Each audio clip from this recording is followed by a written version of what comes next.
డైరెక్షన్లో వాడుకునే వాళ్ళు చాలా తక్కువ మంది. నెగిటివ్ డైరెక్షన్లో వాడుకునే వాళ్ళు వాటి వల్లనే మనకి ఇలాంటి ఇబ్బందులు జరుగుతున్నాయి. సో వీలైనంత వరకు ఫస్ట్ మనం సేఫ్గా ఉండాలి. నెక్స్ట్ మనకు తెలిసిన వాళ్ళని సేఫ్ ఉంచడానికి ప్రయత్నం చేద్దాం.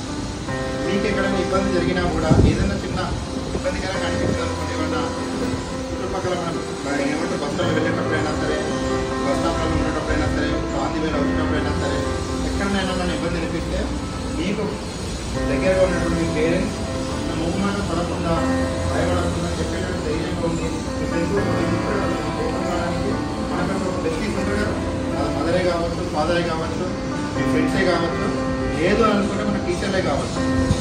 ఓకే, ఇక్కడ ప్రతి టీచర్ కూడా వీలైనంత వరకు మేము బెస్ట్ చేద్దామనే ఆలోచనలోనే మేము ఉన్నాము. ఇంకా మీకు ఏమన్నా పర్సనల్ ఇష్యూస్ కాకుండా జనరల్ టాపిక్స్ నాతో డిస్కస్ చేయాలనుకున్నా కూడా I'm ready for you. Okay, ఎలాంటి ఇష్యూస్ ఉన్నా కూడా మనకు వీలైనంత వరకు ఉన్న ప్రాబ్లమ్స్ అన్ని మీకు సాల్వ్ చేస్తామని చెప్పి అన్వాంటెడ్ ప్రామిసెస్ చేయలేము. కానీ వీలైనంత వరకు నా దృష్టిలో నా పరిధిలో ఉన్నంత వరకు మాత్రం డిస్కస్ చేయడానికి మాత్రం ఓకే నా వంతు సహకారంగా నేను చేస్తూ ఉంటాను. సో మేడం వాళ్ళు మీ పైన ఉన్న అవగాహన మీకు ఇవ్వడానికి వచ్చారు, దానితో పాటు కెరియర్ పాయింట్ ఆఫ్ వ్యూలో కూడా మీకు ఇవ్వడానికి వచ్చారు. సో అందరూ కూడా నేను పుట్టినప్పుడే వాళ్ళు ఈ యొక్క టీచింగ్ ఫీల్డ్లో ఉండి ప్రిన్సిపల్స్గా రిటైర్డ్ అయ్యి వచ్చిన వాళ్ళు. సో ఈవెన్ నేను కూడా స్టూడెంట్ లాగానే ఉండడానికి టైం.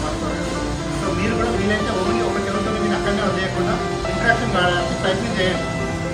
రైట్, మీకు ఏమన్నా వస్తే పిల్లలు అంటే జనరల్గా క్లాస్లో టీచర్ వన్ సైడ్ లాగా చెప్తే వెళ్ళిపోతే ఏం రాదు. మీరు రెండు డౌట్లు అడుగుతున్నారనుకోండి, విన్నట్టు మీకు అర్థమైతే చెప్పాలనే ఇంట్రెస్ట్ మాకు. Right, both side of the communication పెట్టుకుంటే we get some good information. Right, please. Okay.